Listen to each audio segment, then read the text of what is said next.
Man, welcome back to the Fake Stuff Podcast. Back at it again, doing what we do. Let's talk about fake football, gambling, top it off with some real football. Craft man, what's going on, big dog? The same old thing that I'm always doing, working, coming home, talking football. I've been watching a little bit of the preseason. I guess we can get into that a little bit before we get started because there's a couple things to talk about. A bunch of rookies kind of showing out. Have you got a chance to watch any of the first 5 minutes of some games to see the actual starters play? Hey, just some headlines, some highlights. Mainly rookies, but other stuff, we'll get into it, like Anthony Richardson. I kind of was interested in how T-Law was doing with Travis Hunter. I got some things to say about him tonight. Just a lot of things, just like how they're involved with the game plan, stuff like that. But as far as watching the whole game, hell no, I ain't had time for that shit. I've been working and stuff. I ain't got time for it. Yeah, there's some takeaways that I had. Genty, he's dead. Obviously, he had a terrible showing in the first preseason game. So can't draft him. He's off my board.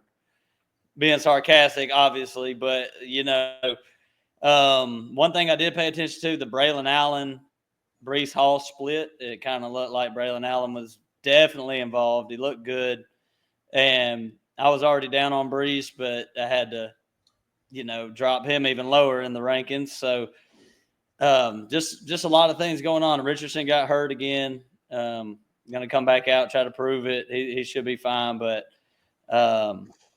there's some things. Tet McMillan looked good. Travion Henderson looked like, I feel like he might be the biggest riser before, like from right now until we draft, and I kind of hope he stays hidden a little bit because that's a guy that I kind of want to draft. So some of the rookies showing out right now. Nah.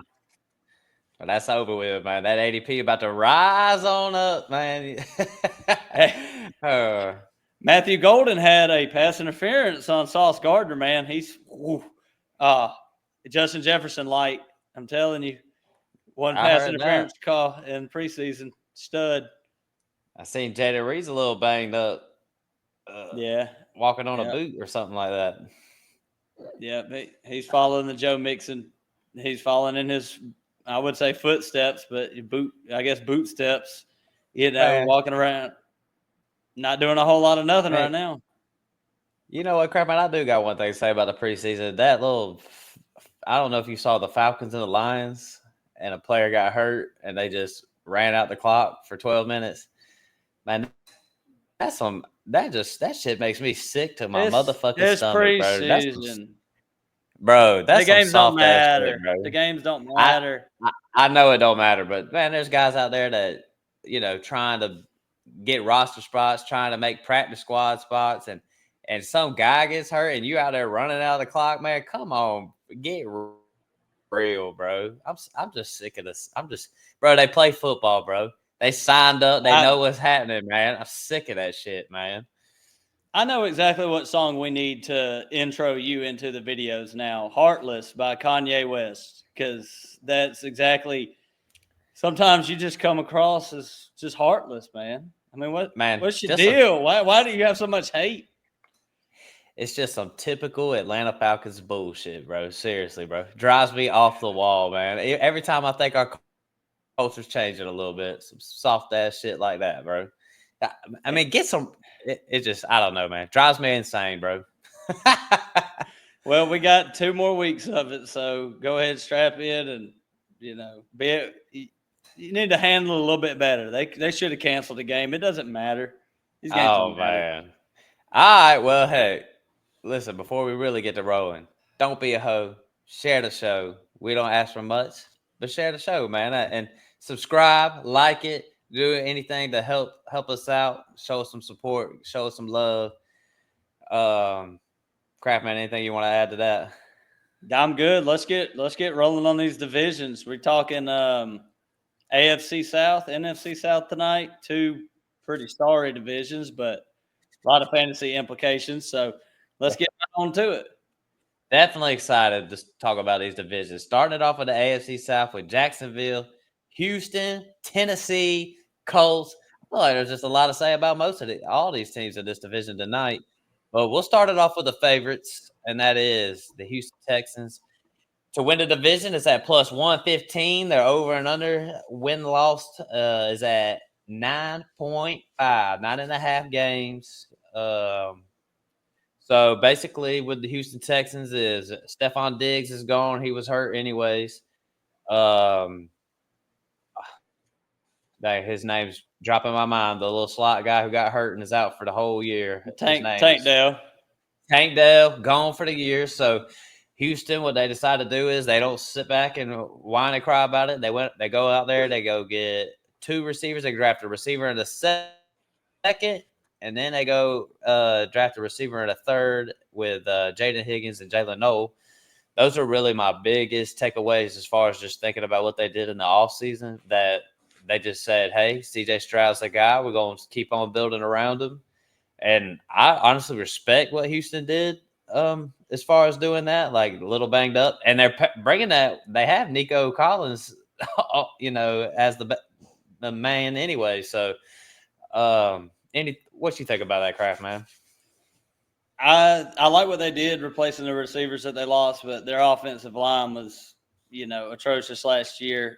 CJ Stroud had the most QB pressures in the league. They lose Laramie Tunsil on the offensive line. So really the only knock that I have on their offense is if they can keep Stroud upright and, give the running game. The running game was fine last year. I guess some offensive lines better at run blocking than pass blocking.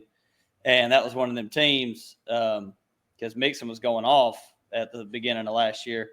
But, I mean, props for what they did. They did a pretty good job addressing their needs in the draft. So let's get to talking about the players on their teams.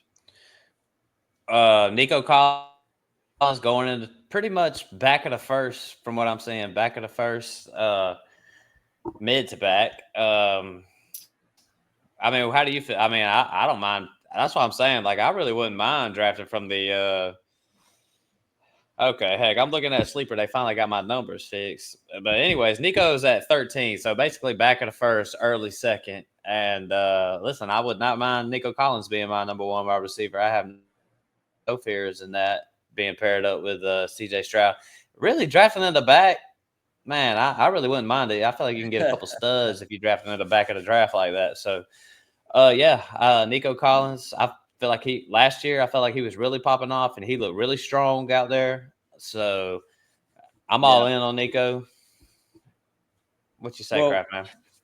Yeah, drafting in the back is pretty sweet because you can get a guy like Nico. But my question with him, because he's right there where I'm picking at the 110, is there any concern of you got two rookie receivers? Are they going to take enough away, coverage away from Nico where he can, thrive like he did last year? Because you had Diggs on one side who was having a pretty good start to the year.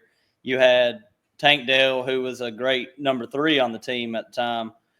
I kind of feel like Jaden Higgins is going to have to step up for Nico to have a good season, because otherwise defense is just going to focus on doubling Nico and he might have a harder time. So I want to see what you feel about that, or if you feel like it's pretty safe pick in the first. Oh yeah, I think it's about as safe as can be. But the thing is I do understand what you're saying, but I feel like both of these guys that they drafted this year are about to have a role with Houston.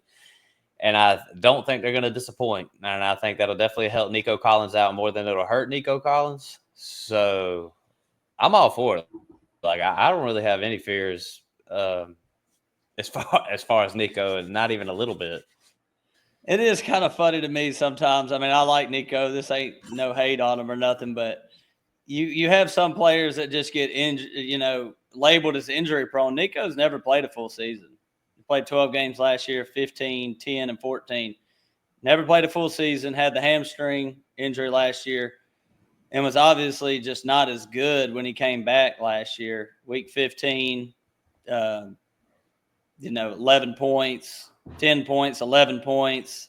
So it was a little bit different when he came back from the hamstring last year. But as far as, do you see him as the same tier as like Amon-Ra, or is he after that?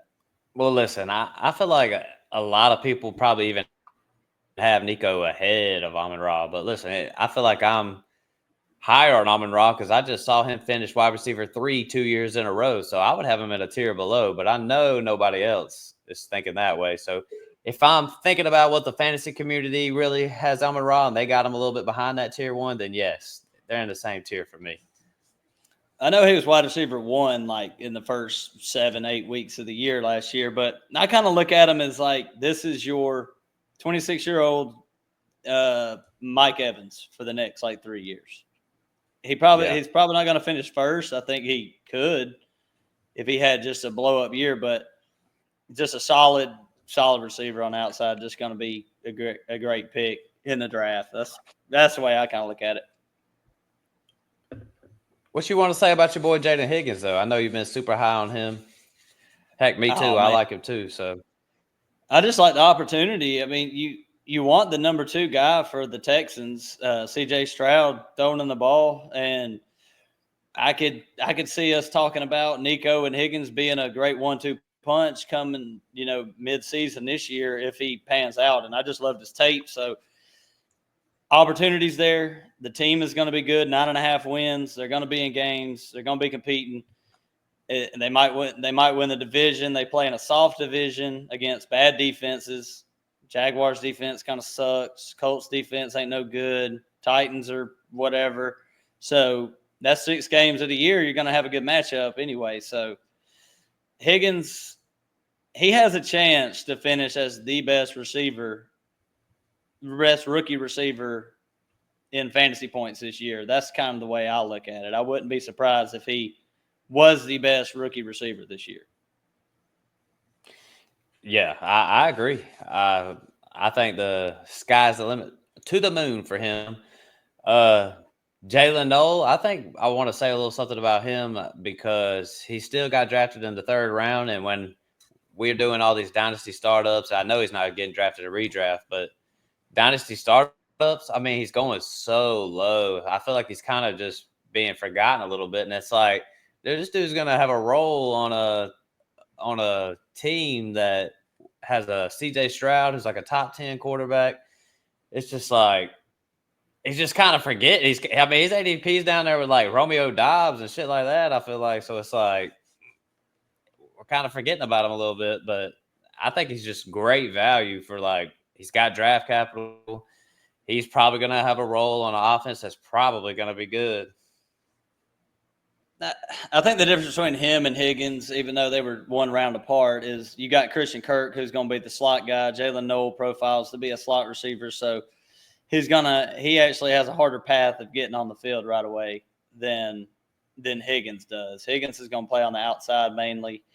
And Jalen Noel could just straight up beat out Christian Kirk, and you might not. What did they trade for Christian Kirk? It was like a 7th round pick. Yeah, so they're not committed to him. We think Christian Kirk is great in the slot, and he's a veteran that's gonna be in the right place at the right time. So I imagine Christian Kirk's gonna start the season in the slot. But Jalen Noel, they drafted him for a reason. And Christian Kirk, he's been looking good in practice and stuff like that. And Christian Kirk is a good football player. So, to get him for a 7th round pick is a steal, in my opinion. So, I mean, they're just dumb for trading him for that low. But, I mean, heck, you got to get something for him. But let's talk about this running back situation real quick because it ain't looking good because Joe Mixon's getting a little banged up. Nick Chubb, I've heard he ain't really impressing, which is really just obvious. I mean, he's old. He's had some bad injuries in his career. Like, if he's not looking good, I'm not really shocked by that at all. Dameon Pierce coming back a little bit healthy, my boy from a few years ago. basically the running back room's a shit show. But once Joe Mixon gets back, it's to the moon for him because he really has no competition. The problem is it's very hard to draft somebody coming that's hurt in all of training camp and was hurt at the very end of last year, 29 years old, and you're kind of you might be calling your shot that it's the end for Joe Mixon, but the depth chart just doesn't say that it's going to be the end. Like you said, like Woody Marks, I've heard Nick Chubb is not looking good in training camp, and I hate it for him. Love Nick Chubb, but it might just be that time of his career. Too many injuries, getting older. So Joe Mixon should just come in, and as long as he's healthy, he should be great. He was the RB1 through week 11 last year until he went out. I mean, look at these points: 26 points, 8, 27, 26, 23, 16, 17, 35. I mean, this was the best running back in the NFL for the first half of the season in fantasy last year, and he's getting drafted. He's getting drafted pretty dang low this year, but I don't really want him. Truthfully, I really don't. Nope. I don't either. I'm just thinking the running game's going to be sorry, and the passing game is going to be on fire as long as they can protect C.J. Stroud. Did you want to talk about Schultz? I'm really fine not even picking him. Like, there's no upside there at all. None. Like, if I'm taking a tight end late in the drafts, I did my tight end rankings the other day, and once it got past like tight end 8, I was just like, I was putting in guys that could have a good season, like could be jump up a tier rather than taking guys like Dalton Schultz, who he's going to be on the waiver wire, and you're going to have to play him in matchups and DFS stuff like that. He ain't got it, man. He's like Zach Ertz right now.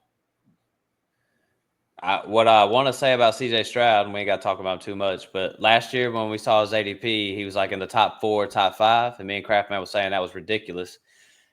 And I'm just saying, and I view C.J. Stroud, he is a good quarterback, but these pocket passers are going to have down years. So this year, I would say maybe look for him to bounce back a little bit and have a better season than he did last year. He's going in that range where he'd probably be a decent quarterback to take. Like, would you rather C.J. Stroud or Jordan Love? I'd go Stroud. Stroud or Justin Fields? I think that's tough. I think I lean Stroud, but obviously Fields has got a lot of upside with him with his rushing. I mean, he ran for a touchdown the other day in preseason, so you know what Fields is going to do. I lean Stroud, though, a little bit more safer, but, I could still see him having a great year like he did his rookie year. Yeah, I think he'll probably end up being a decent pick, and the upside's still tremendous. It's just crazy how far somebody could drop when I'm pretty much giving him every excuse in the book from last year. You lose pretty much everybody. Yeah. So I agree. You got to give him a pass, right? I mean, he still looked good on the field to me. It was just every single receiver was not on the field. Yeah, every single receiver. The O-line was bad. Got to give him a pass. There ain't no doubt about it.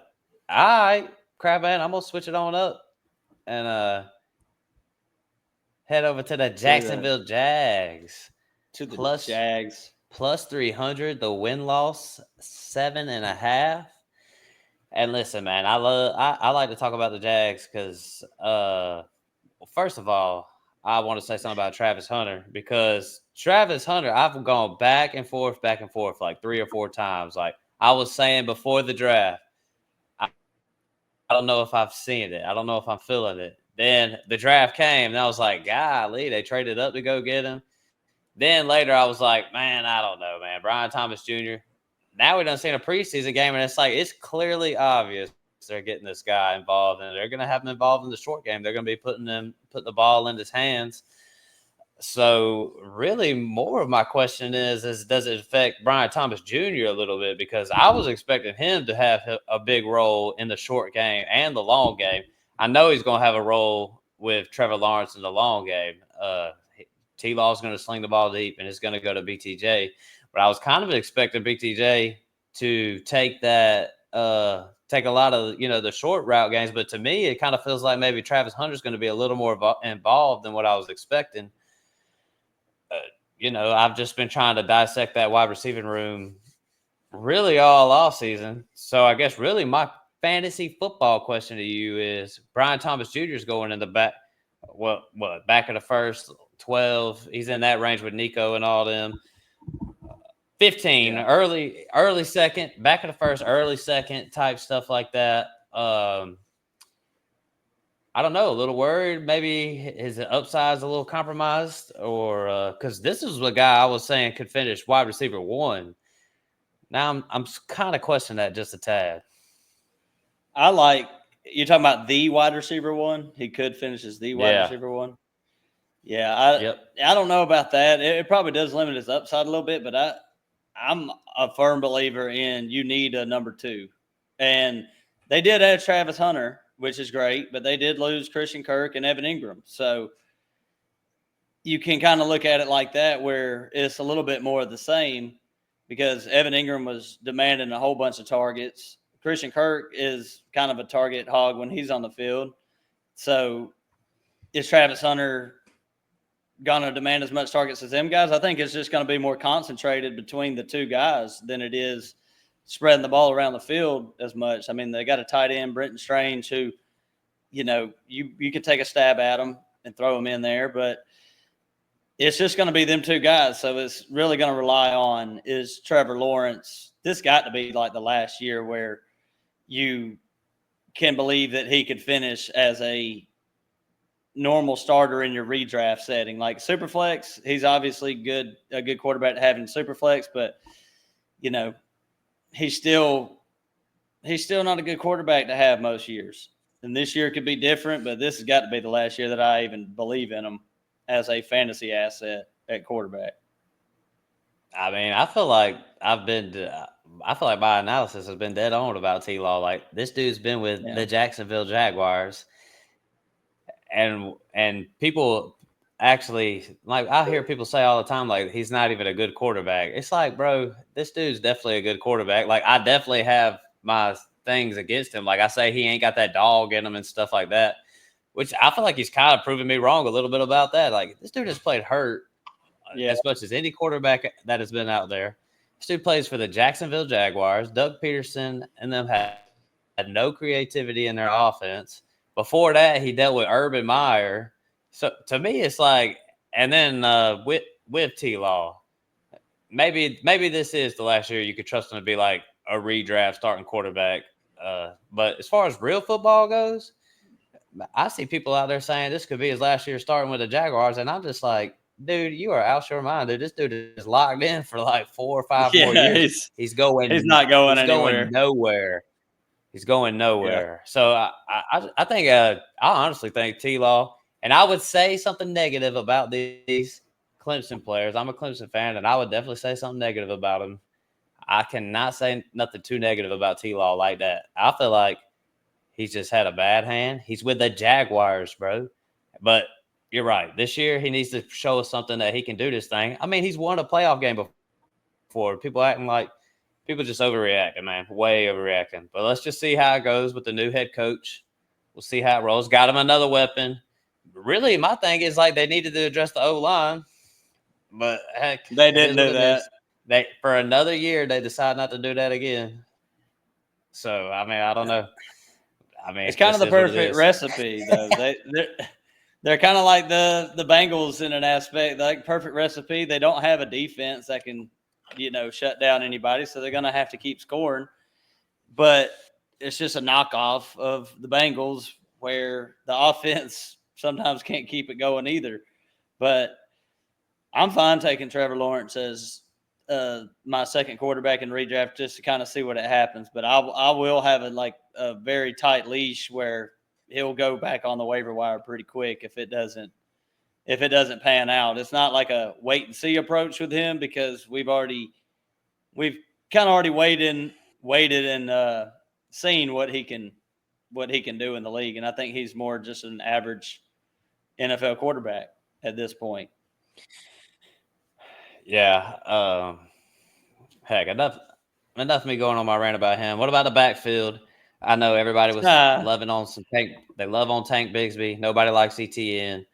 When preseason came around, ETN ran every snap with the first string offense.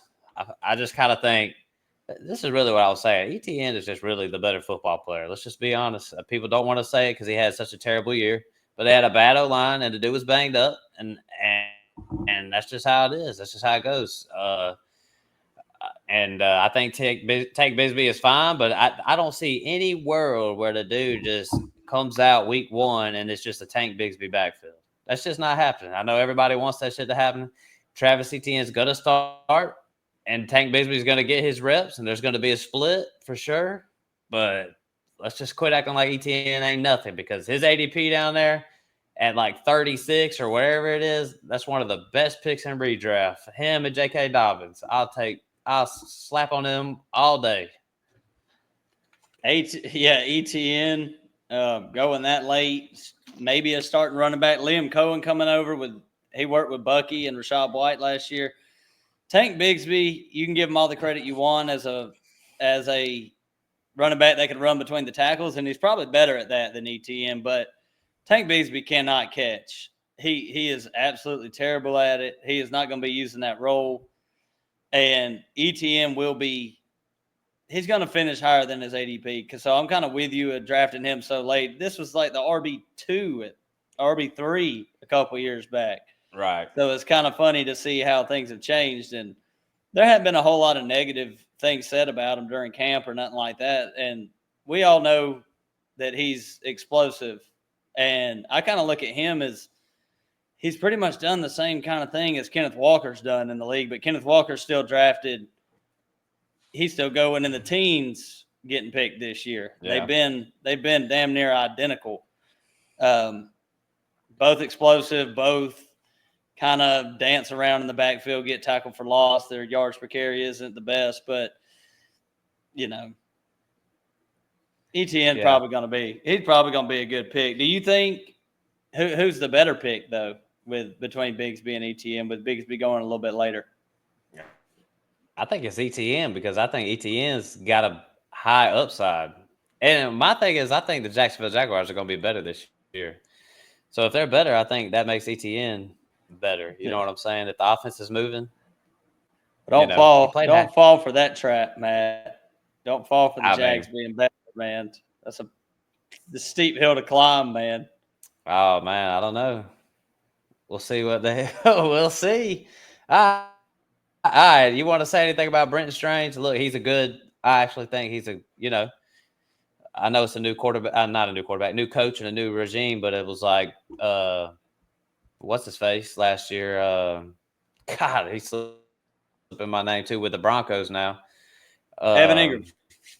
Yeah. Evan Ingram, motherfucking Evan Ingram. Look, man, he had a lot of games where he was getting a lot of catches. You know what I'm saying? So Brenton Strange is now the tight end.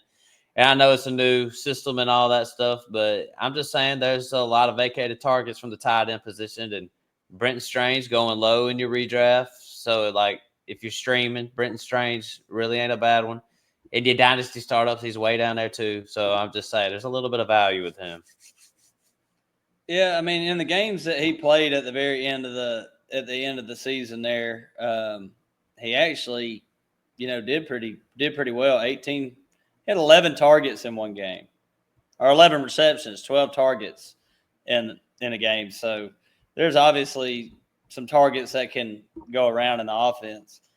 And, if Travis Hunter ends up being great, I do think, like I said earlier, it's going to be BTJ, Travis Hunter show. Yeah. Over there. Yeah. I agree. All right, man. You ready to slide it on over? Colts. Under. Favorite team? Under. Now, you want to know the reason why I can't say I was going to put the under? Because I think, what's his name? Daniel Jones. Is that going to change your mind on the over and under of the Colts? Listen, man. I think Daniel Jones kind of gets a lot of hate. Like, I wasn't a big Daniel Jones guy, but let's just be real. He did have that good year with the New York Giants, and these Colts weapons are way better than what he was dealing with the Giants, other than Saquon. But even then, you got Jonathan Taylor. I'm just saying, like he ain't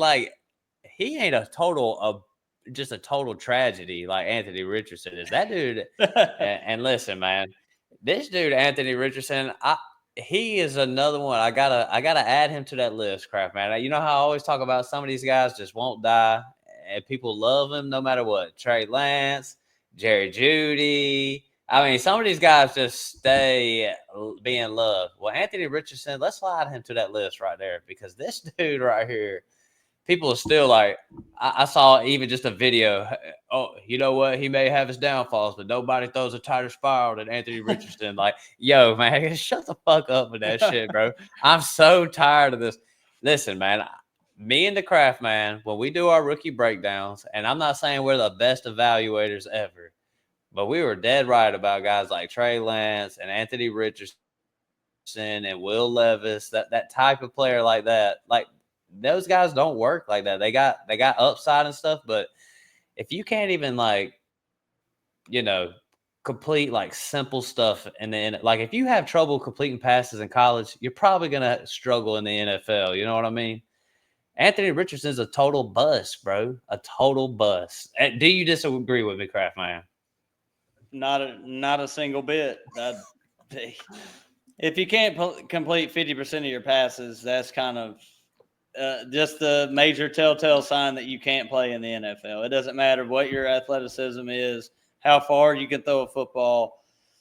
It just doesn't matter. If you can't complete simple passes in the NFL and move the chains and sustain drives, that's the quarterbacks that you want in there. The quarterbacks that can read the defense and that's why I'm taking the under on the Colts. It's like Daniel Jones, he's better than Anthony Richardson, but he's still not good.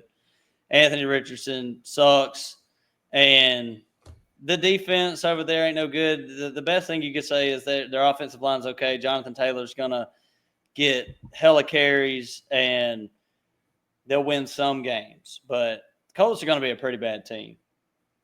And Shane Steichen could get fired mid-season. I think one thing that I just feel like when Daniel Jones gets over there, like he'll be able to complete some passes and stuff. And to me, it doesn't like, and it doesn't, to me, it just kind of is okay. Like, I feel like, Pittman, Downs, and even AD Mitchell, I feel like maybe these guys could have some success once Daniel Jones comes in there, and I think it'll just be a little more what's the word, sustainable. That maybe they'll be on offense a little bit longer. Like Anthony Richards a bum, bro. I feel like Daniel Jones go come in there and just kind of maybe keep drives alive a little bit more often, and can actually give us some fantasy relevancy with some of these guys. And really, what's the difference? Daniel Jones can run. He's a mobile quarterback. It's not like Anthony Richardson is just that much better at running the football than Daniel Jones. So you get a quarterback who, like you said, complete the simple passes. It's going to be good. I feel like Josh Downs is the player that I want from this team other than Jonathan Taylor if JT is in like the back of the second round. If you could start off with Jahmyr Gibbs, Jonathan Taylor, I would really like that start. Jonathan Taylor, that's pretty sweet, but he's not really in my range of picking at the 110, so I haven't been taking him a lot, but I could definitely see a high floor with JT. And Josh Downs, he plays good with – he's the only receiver who plays good with Anthony Richardson. So, yeah. I think he's an actual good player. He came in last year with an ankle injury, came back from it, and I feel like he took over the wide receiver one role. But we're talking about with Pittman, you talk about a fall from grace. Dynasty, rewind 2-3 years ago, Michael Pittman was up there with like the Drake Londons of the world where he is now. Oh, yeah. Nobody. My dad traded Devontae Adams and James Conner 2 years ago for Michael Pittman, and that did not work out at all.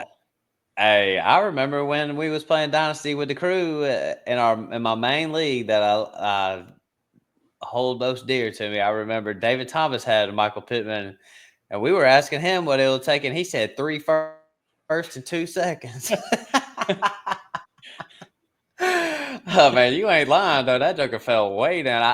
Heck, he's in our fake stuff Dynasty League. Shout out to old Kev. He was saying hit to my face, I got Michael Pittman for you. And I was like, that motherfucker's gonna die on your roster, yo. He ain't going nowhere. No, yeah, Uh, it was one of the bigger him and ETN who we talked about earlier. I haven't seen two players that just fell from grace like that far down in just a single season. But we got to talk about Tyler Warren, the got to. rookie. We got to talk about him. But one thing I got to say about that is we hate on Pittman, we hate on Downs. Both of them receivers, fantasy points might not come, but both of them guys are averaging 100 targets a season. What is left for Tyler Warren? Is he going to become like the number one target in the offense? You know, me and you have had some kind of harsh things to say. It's where he's going in Dynasty. I actually, for a rookie, it's kind of weird. I like him in redraft more than I do Dynasty. Yeah, I mean, look, I definitely had some negative things to say about him. I was thinking his situation wasn't good at all. And he wasn't even the first tight end drafted like we had thought. Didn't he drop below Colston Loveland or whatever? Yeah, he got picked after him. I think so I think mainly it was like the situation was like, golly, the situation is so bad. But I feel like everything we hear from camp is this dude showing out, and I think in that preseason game he got a few targets. I seen somebody saying this dude's gonna have tons of targets to get tons of work with the Colts this year. So I've got to rethink the situation a little bit. Maybe it's not gonna be that bad. Maybe he's gonna be more of a force than what I thought, and I think we got to show him the proper respect. And you're right. I mean, he was going super high in Dynasty or whatever. So, yeah, I agree with you 100%, Kraft, man.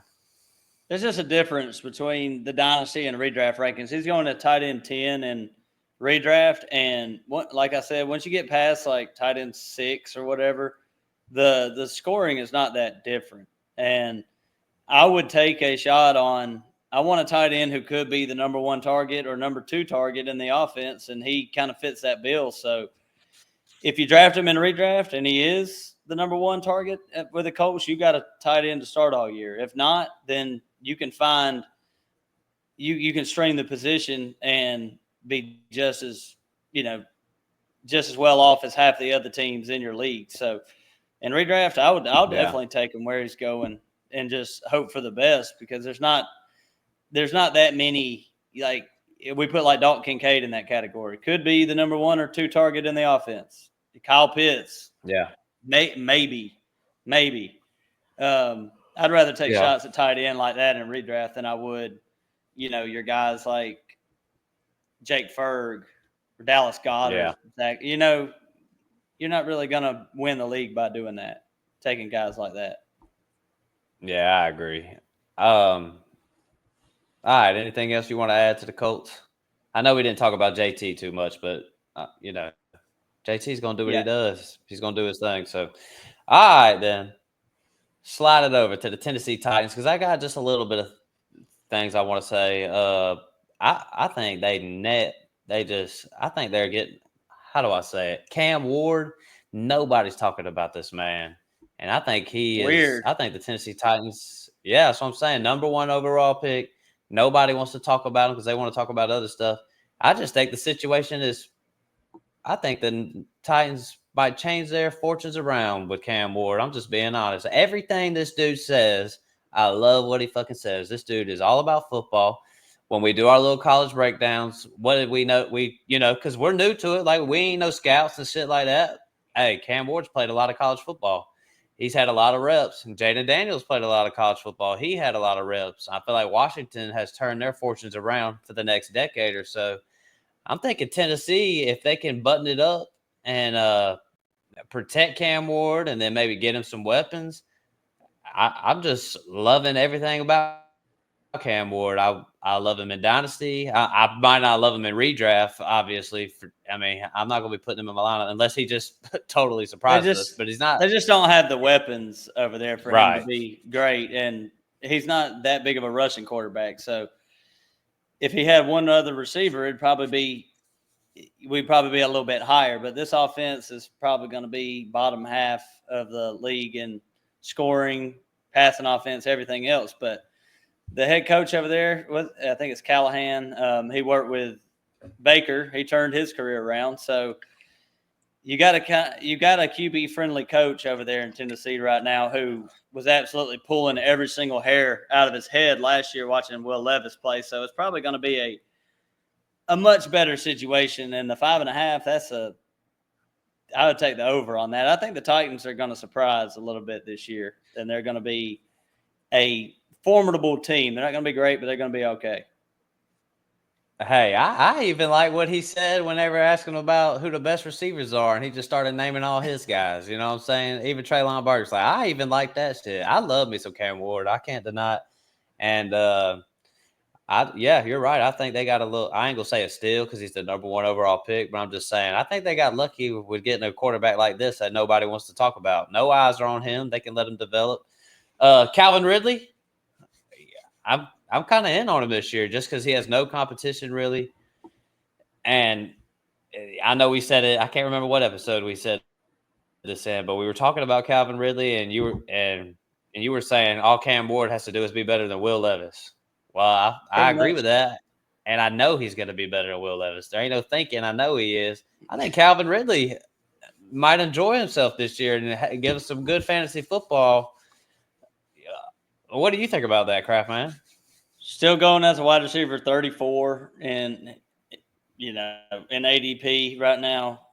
Well, I've said a lot about him in a previous episode. I think this is just a steal in your draft. He's going to be a wide receiver 2 this year. I just kind of feel it, man. The targets are going to be that they have nobody else to throw the ball to, and he was better than wide receiver 34 last year, so he's going to be better than that this year with a better quarterback, better system. Everything's kind of looking up for the Titans compared to last year. So, yeah, Calvin Ridley is a smash pick in the draft. I just hope his ADP doesn't rise up further than it is because I would love to have him as my wide receiver 3 or 4. Yeah. Hey, I hear you. Tony Pollard. I seen Tajay Spears dealing with an ankle injury. So Tony Pollard, he's going as the RB28. I feel like that's just as good as value as some of the people Another I've been good talking pick, about. man. Another good Yep. pick. I mean, and he's down there. So it's like we're talking about the Titans, this and that, but it's like Tony Pollard, no competition, going as the RB28. Same with Calvin Ridley, no competition. He's going as wide receiver 36. There's some good value with the running back and the wide receiver for this team. Yeah, Tony Pollard 3 straight years over 1,000 yards. Last year finished at 21, and with only 5 touchdowns. So, like you said, Tajay Spears. I've heard some people say like I'm high on Tajay Spears. I'm like I think I'm done with Tajay Spears at this point. I know I am. I'm completely done with Tajay Spears. So Tony Pollard he's a good running back, and he's going to fit this. He fit the system fine last year, and he's going to be a good pick this year. If you want to start running back to put in your flex spot every single week, this is probably the guy to go ahead and snag up because he's cheaper than guys like Aaron Jones and some of the other guys going down there. And I don't really look at him that much different than players like that, like DeAndre Swift. Yeah. I would take Pollard. I mean, look, over you got Tony Pollard going down there, and they're kind of mixed around with the rookies like Judkins and Caleb Johnson. But like we talk about Brian Robinson, starting running back. I mean, he's right there in that range with him. So these are some good. Brian Robinson's splitting. Yeah, he's splitting work. He actually has a good backup that's going to come in and catch passes. Tony Pollard is by far the best running back on the team, and has proven it year in, year out that he's still good. So he should have another good season. Where do you Craft think man. the ceiling is for Tony Pollard? I mean, where did he finish last year? He finished as 21, something like that. Yeah. Uh, yeah. I mean, heck, I could see something like that again. Yeah, I don't. I think he's good, but I think they're going to be still limited with. I mean, rookie quarterbacks. It's not like they're going to be a high flying offense. I still think they'll struggle, and so he's an RB2. I mean, but he probably has a little more upside than he could easily finish higher than 21. Yeah. The only thing I got to say bad about the Titans, they drafted my most hated receiver in the rookie class, so I really don't know what they were doing with Ao Manor. Oh God. Yeah. Hey, Their I've wide been seeing receiver, some their good wide things receiver about him. core. Well, I hope he pans out. It make me look like a fool, but their wide receiver core is a little rough right now outside of Calvin Ridley. It's looking pretty bare. That's why I think Chigakonkwo, I'd love to go trade for him in Dynasty. I think he's a pretty good tight end who's been kind of limited by the quarterback play too. So Chig, and like I said, number one, number two target on the team. He's not going to be the number one, but he could be the number two target on the team. Yeah. Good streaming tight end too for redraft, and we've seen what he can do. He's athletic and can Yeah. definitely catch the ball. So yeah, I'm with you. All right, crap man. Well, who wins the division, man?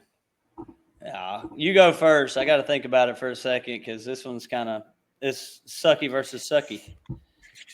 Hey man, calling my shot. I've been calling my shot. Jacksonville, Houston, Ooh. Tennessee, Colts. Let's go, baby. Colts finishing at the bottom.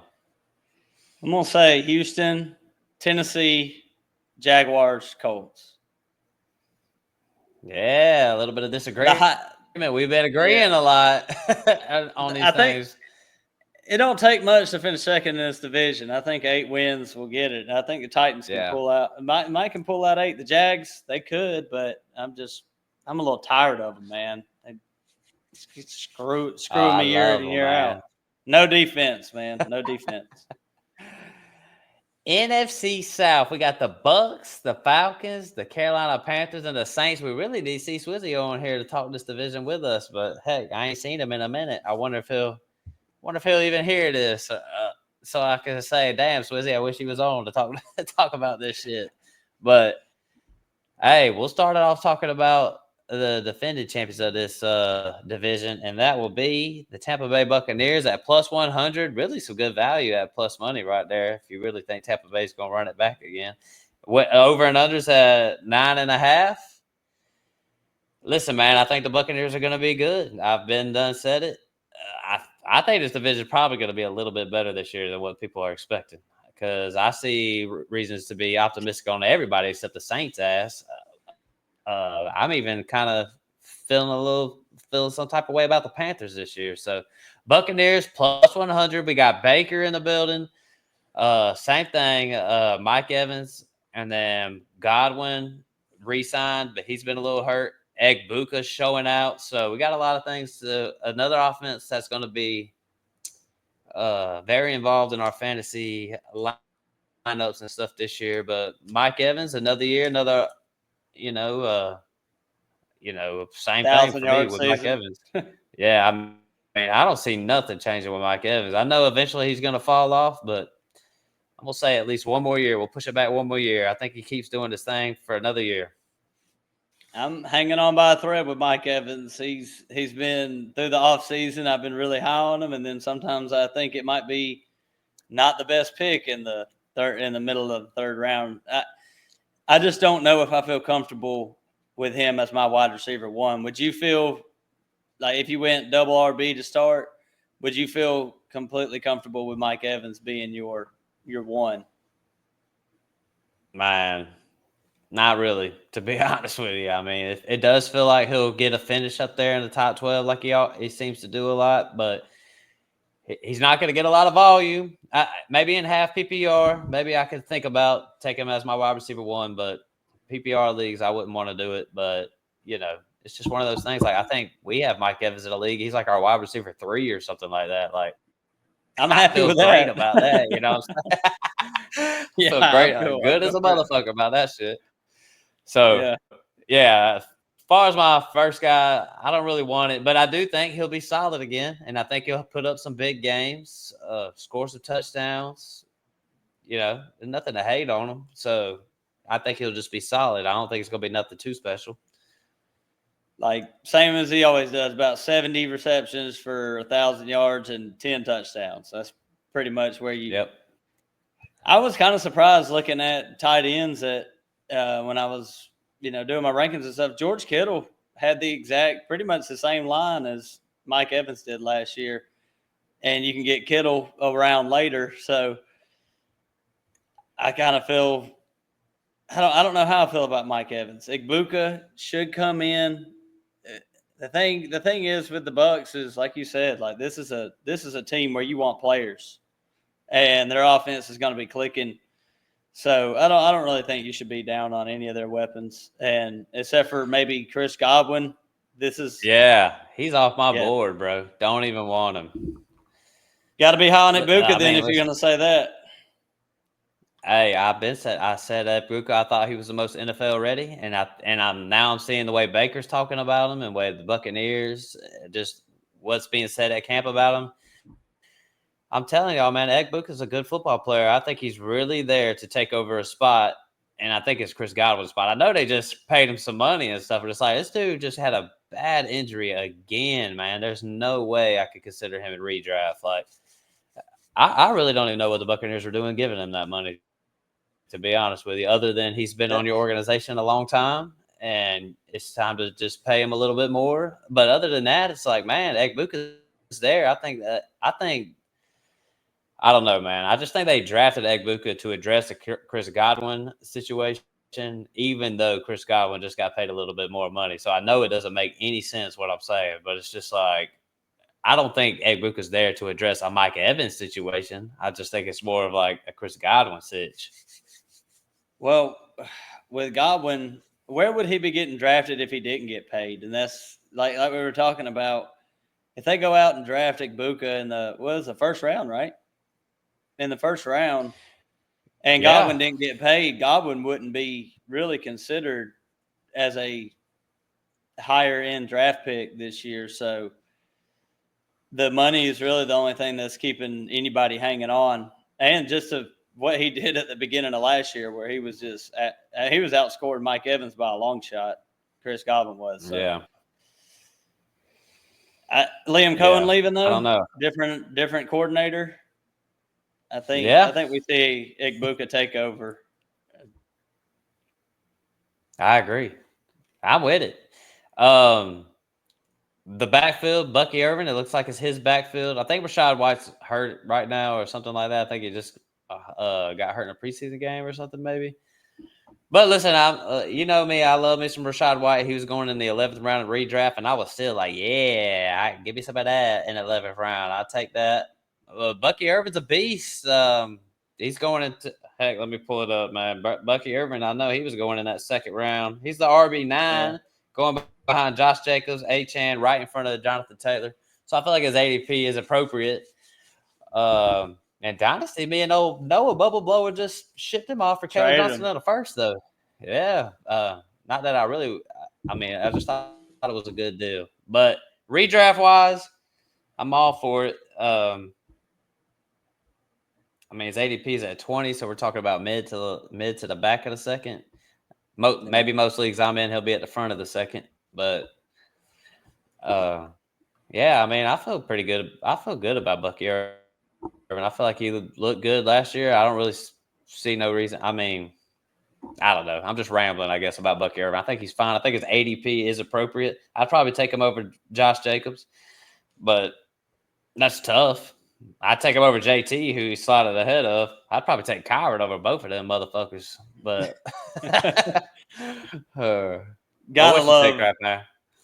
Well, from weeks 12 to 17, Bucky was the RB4 in fantasy, and that was really the time where he started getting over 50% of the carries. And he still never really got into that workhorse role, getting everything. He had one week where he got 25 carries, played 54% of the snaps, had 152 yards and a touchdown.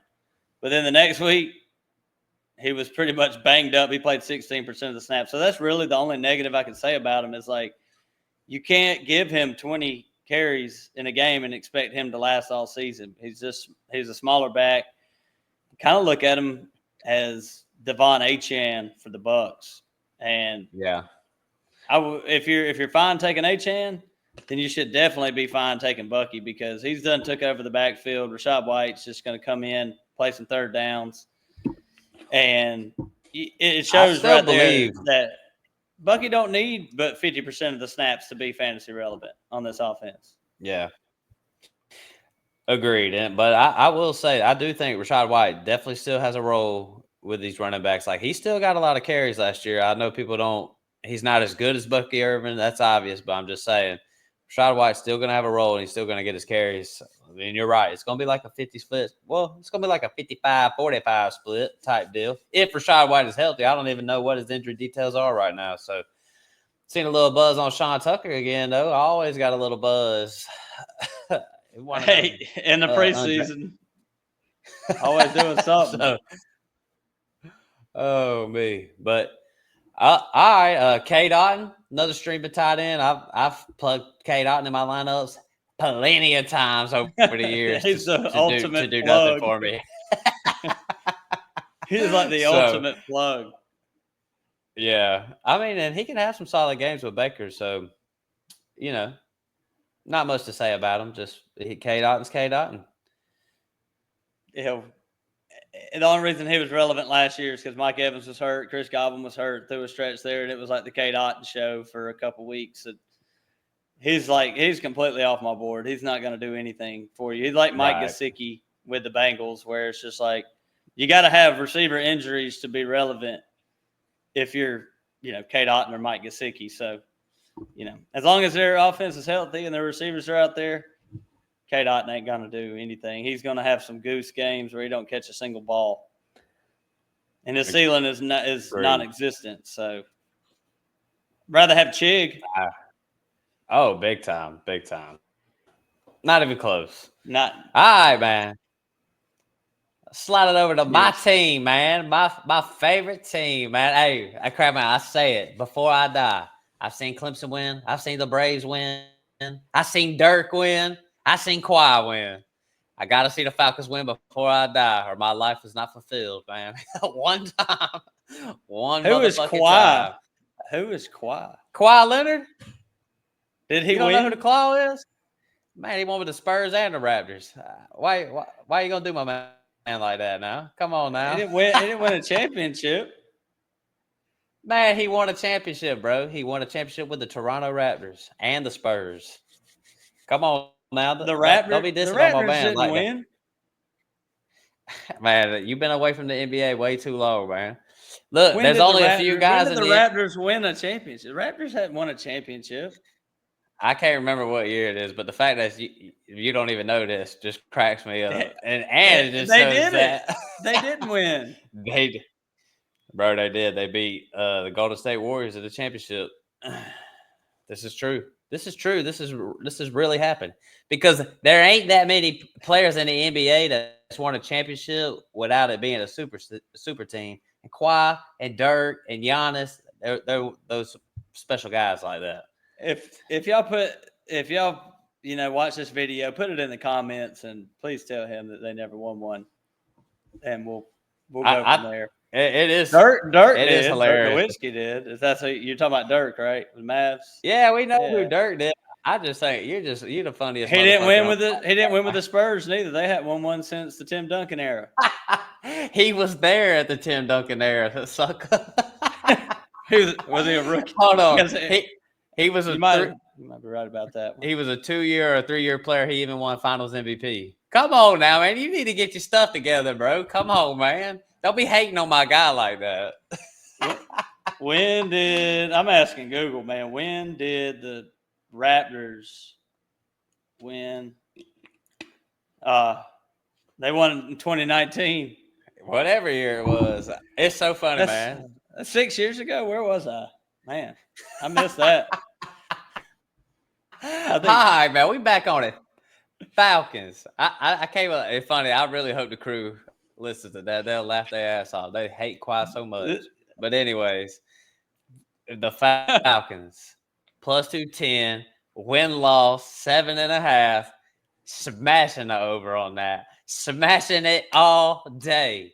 Because listen, man, the reason why, and I'm not just sitting here tooting the Falcons horn because I've been a Falcons fan my whole life. Like I'll hate on the Falcons as much as anybody, man. We are a clown fan base and a clown organization, and that's just the straight facts of it all, especially the fan base part, bro. The clowniest fans of them all, man.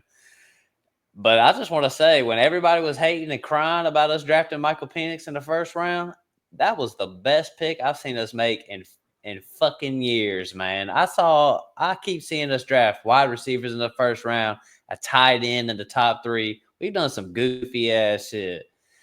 I'm so glad we got a quarterback that I've been in on that I like, because I think Michael Penix is legit. I think he knows how to spin that rock, and I think it benefits Drake London. I think he's a winner. So I just think the Falcons just hit the jackpot with this pick. I'm a big Michael Penix guy. I know he's a lefty. I'm a lefty too. So I'm just saying, man, this is my guy. I think Drake London is going to explode this year. And I think we're not really going to have to straight up rely on Michael Penix. We got Bijan. We can run the football. I'm just saying, I just see where the Falcons have been these past, I don't even know how many years. And this is the first time I've been optimistic about the Falcons in a long time about having a nice young quarterback who's got a lot of reps. I know he's had some injury problems in the past, but I'm all in on Michael Penix. All motherfucking in. And I can't wait. 7.5 is easy money. This is the easiest offseason bet I'm going to place all year. They have they're one game under the Bears in the NFC North, and they play in the NFC South. So I would hope they could get over 7.5. I've been going to everybody at work trying to get a 8.5 out of people, trying to make a bet that way, because they're not going to be good. It's the Falcons. They're going to suck. And their offense should roll, but their defense is still bad. They did draft 2 pass rushers in the first round this year. That's their biggest need as a team. But I believe in Penix. I believe in Bijan. I believe in Drake London. But I have a hard time believing in the Falcons in general. So, Matt, you said all that just for me to just sit here and listen. One ear and one ear out the other. Hey, I don't blame anybody for hating on the Falcons and not believing the Falcons. I'm really just a Penix guy. That's really what I believe in the most, if I'm just being honest. And I just laugh at all. I just think it's so funny. I mean, all our Falcons fans will be so happy about drafting a wide receiver in the first round, but then cry about us getting a quarterback in the top 10. Like, it's just like the priorities of you motherfuckers. It just drives me insane. And then I remember some people saying, I can't believe we didn't take Roma Dudesay. And I'm just thinking, another receiver? You want to get another one? Like, how many times are we going to do this shit, bro? I'm fucking sick of it, man. He's just like Drake London, too. They're the same kind of player. Man, I'm just so glad that we got a quarterback, and then we started addressing the defense. Like, let's worry about our defense, Falcons fans. Like, I don't know what it is, like why they just slip through the cracks. Nobody ever wants to talk about our defense, but in my life, we have never had a good defense. And that year we went to the Super Bowl, they were like top 10. It was like, yeah, because they were off the motherfucking field, bro. We didn't have no good players. Like Deion Jones and Keanu Neal ain't good, bro. There's nothing good or solid about them. They couldn't even stay in the league past the Falcons hardly. They go over to the Cowboys and play with Dan Quinn, and then they were gone from there because they suck. Those guys suck. I'm just so glad we started to try to do something about it. And honestly, Arthur Blank, you should get way more criticism than Jerry Jones gets because you're a fucking bum, bro. I know he'll never hear this, but Arthur Blank ain't shit, bro. All right. So, anyways, Drake London, he's going. Where is he going? Back in the first. Early second. Well, I got him at wide receiver 10. So yeah, early second, 17.6. Listen, I'm all in on Drake London for this year. As far as I think this year, he's going to establish himself as like the top of tier 2 type of guy. I know some people are high on him. I just think his situation is real good of all of a lot of situations. He's got a quarterback that's willing to throw it, and I think he's going to target him like crazy. And he ain't got no competition because Mooney's hurt, and I mean we're talking Ray McLeod and Kyle Pitts, and that don't really freak me out even a little bit. So Drake London is in such a good spot as far as being a top wide receiver this year. Do you put any stock into like the last 3 games that he played with Phoenix, or was it just they played the Giants, Commanders, and Carolina? They were Giants, pretty good defense, but Commanders, Carolina, 40 points against Carolina. Do you think that was like a telltale sign of Michael Penix is going to target Drake London like that? Because I'm with you. I'm pretty much in on London. I think he's going in the perfect spot. Would you rather have London or Brian Thomas there if you were in the back? I'm taking Drake London this year. I'm just being honest. I just think if you don't want to take stock in anything at the end of the year, I think you should at least take stock in he's looking at Drake London. So he finished as wide receiver 6 last year. Hey, he had a great year last year, and that was mixed in with some Kirk Cousins. He had some good games with Kirk Cousins, but Kirk was, he had that stretch where he was just, I don't even know what happened to him. It's like his Achilles caught up to him or something. So, hey, if you was to ask me a fantasy football question, a dark horse guy that nobody's thinking about who could finish wide receiver 1 overall, this would be my pick right here. I don't think he will. I don't think he's going to finish higher than Jamar Chase or nothing like that, but he'd be the one I'd be sneaking in there before I'd put Neighbors or BTJ up in there. I would definitely take him over Malik Neighbors. There's no doubt in my mind that I'd take him over Malik Neighbors.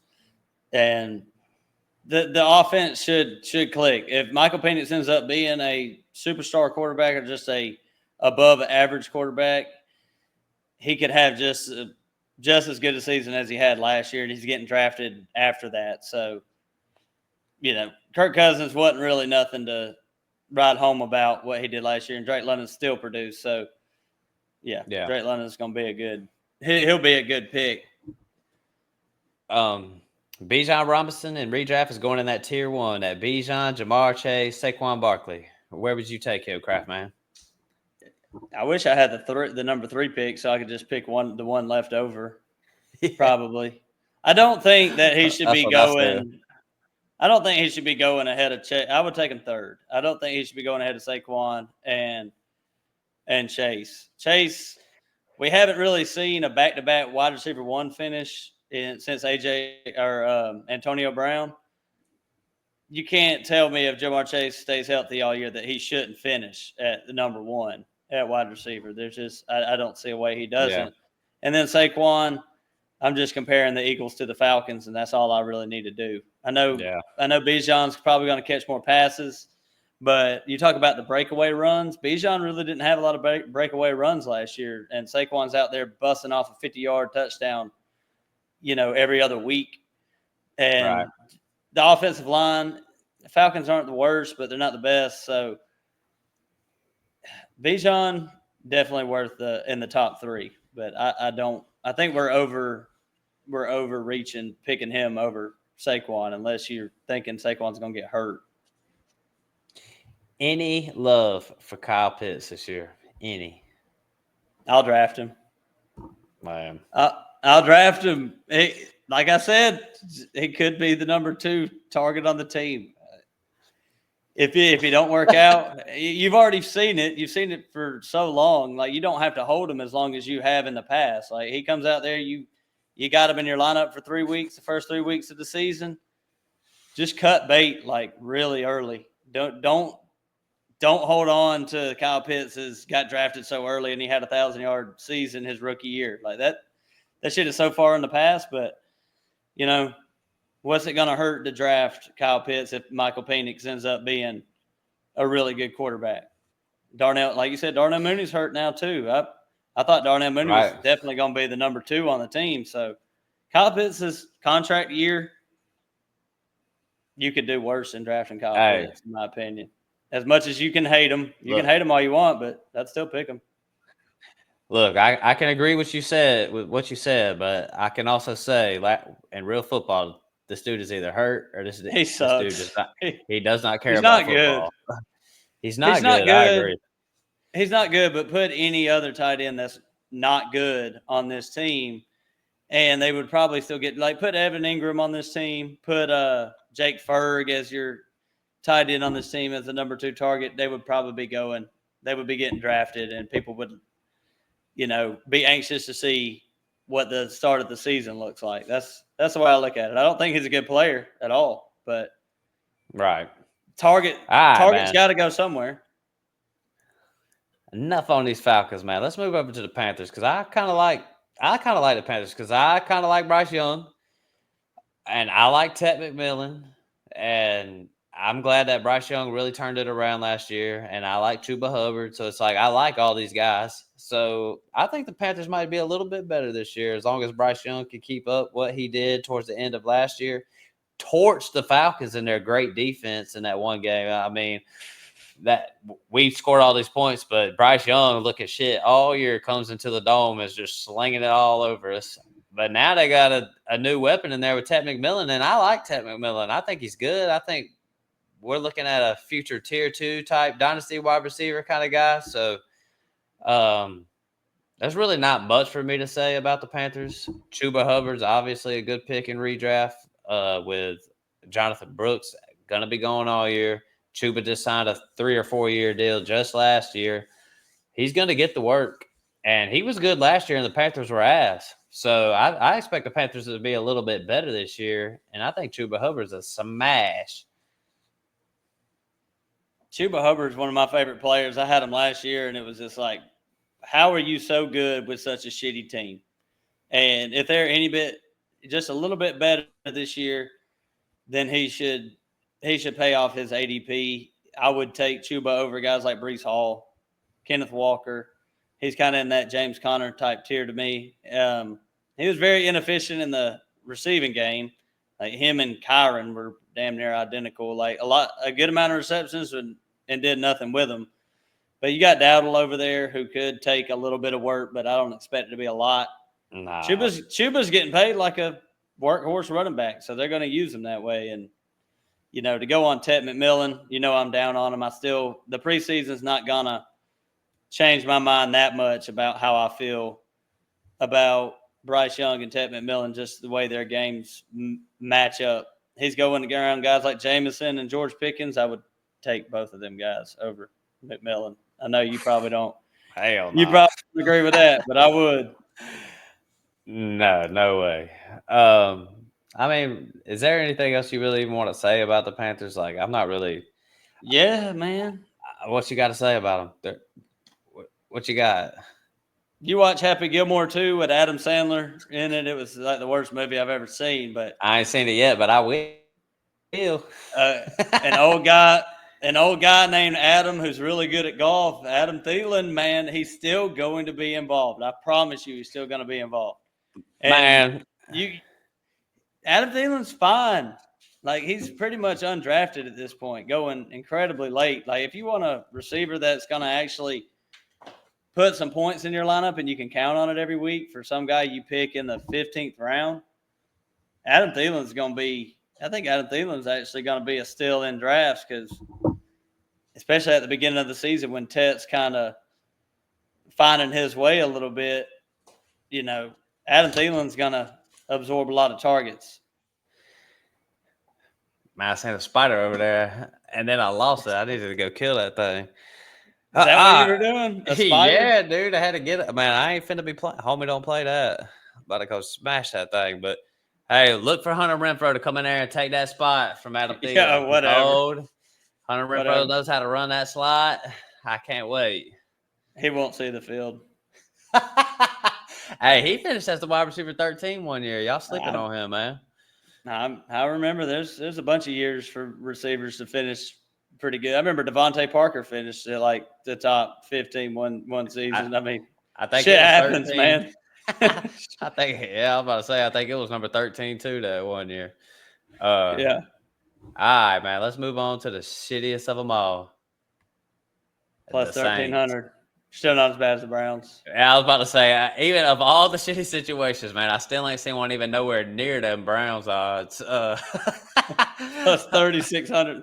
This division also don't have the Ravens in it. Yeah, I was about to say, I think the Ravens got something to do with that. But, I mean, listen, man, there's not really much for me to say about the Saints other than, like, I'm not really even high on Kamara this year. You know what I'm saying? Like, I'm not high on nobody. Like, I ain't high. Whatever their quarterback situation is going to be, it's not going to be good. Chris Olave would be like, and Rashid Shaheed, like, those are the names that you bring up. It's like, I don't have nothing for them. You know what I'm saying? Like, Chris Olave is a terrible asset to have in Dynasty right now, man. Terrible. Traded So, him for or I traded T. Higgins to get him a couple years back. Feel kind of shitty about that. oh man, I know it's crazy because I think about that startup that we did for Doo Dynasty. I took Chris Olave in the 3rd round, bro. And I eventually traded him, but I mean, damn, what a terrible pick. It's crazy. I traded him for like the 103, and that was gonna be like Malik Neighbors or something like that.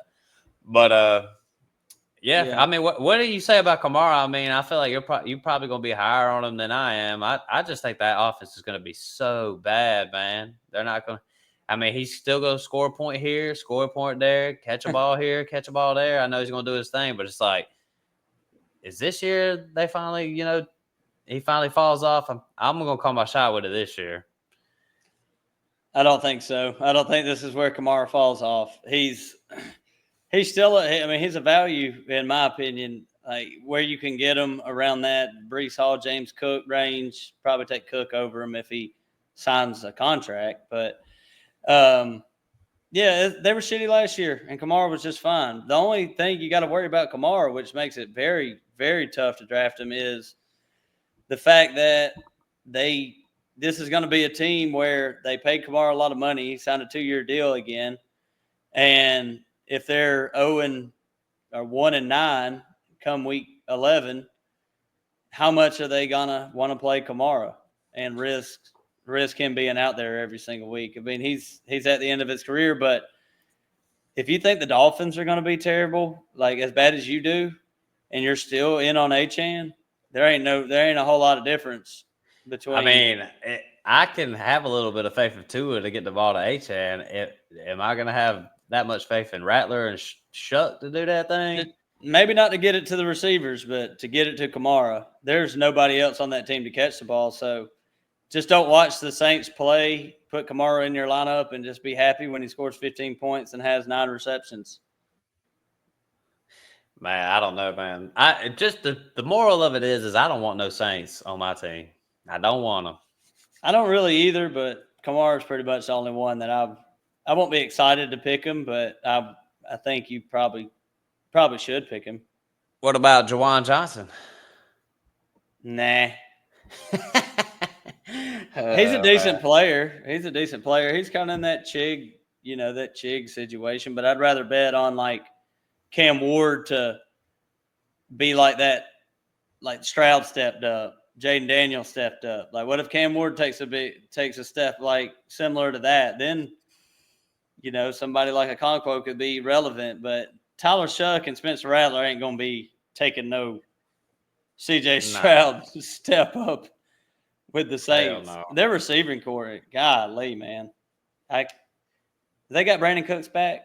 Didn't they get Brandon Cooks back? Yeah, I seen that. I made it back home. Must be one of those little what do they call it? A little farewell tour. he's been on, I feel like, every team in NFL now. Yeah.